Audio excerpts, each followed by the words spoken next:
Aduna ba mo'y mga kaila nga OFW nga dugay nang gabalikbayan o gapadala og balikbayan box pero wa naabot sa ilang lugar kay sa customs ra nabilin. Sa Davao City gisugdan na ang pag-uli no sa mga na-hold nga balikbayan boxes didto. Mobalita kanato si Bril Montalvo. Naglaom karon ng overseas Filipino worker sa Kuwait nga si Nanay Lorna nga makuha na niya ang iyang balikbayan box na halos 2 ka tuig nang nakahold sa buhatan sa Bureau of Customs Davao Port sa Davao City.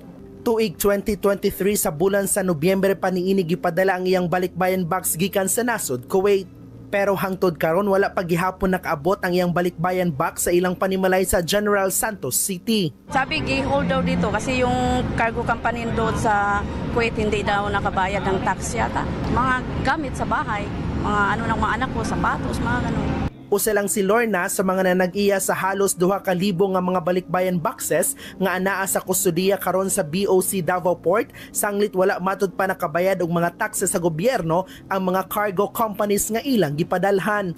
Tungod niini, gipahigayon ang usa ka ceremonial turnover sa mga container sa balikbayan boxes pinaagi sa Bureau of Customs ug ang Department of Migrant Workers.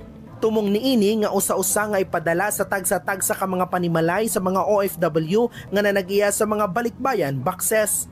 Abagahon sabtanan sa DMW ang mga galastuon sa pagpadala ni ini. Mga OFW gikan sa lain-laing parte sa Mindanao ang sagad mga nanag-iya sa maong balikbayan boxes. Na-scam sila. It's a scam simply put dahil sa isang maayos na transaksyon ng balikbayan box when you say deliver, door-to-door delivery. But for the boxes to actually be abandoned and eventually hindi na ma-deliver dahil nga kulang yung most definitely scam yung niyan, yung lumalabas. Gipaniguro sab sa DMW nga gukdon og pasakaan og kaso nila ang mga cargo companies nga nalamigit niining illegal nga binuhatan. Para sa 1PH, Bril Montalvo, News 5.